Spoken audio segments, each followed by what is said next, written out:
যেদিকে তাকাই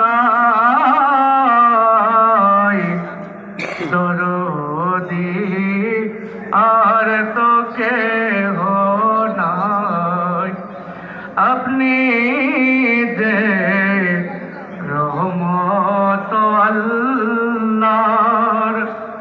ওগো কি আছে আপনাকে দিবার, দেখা দাও নবী স্বপনে এ আরশ আপনার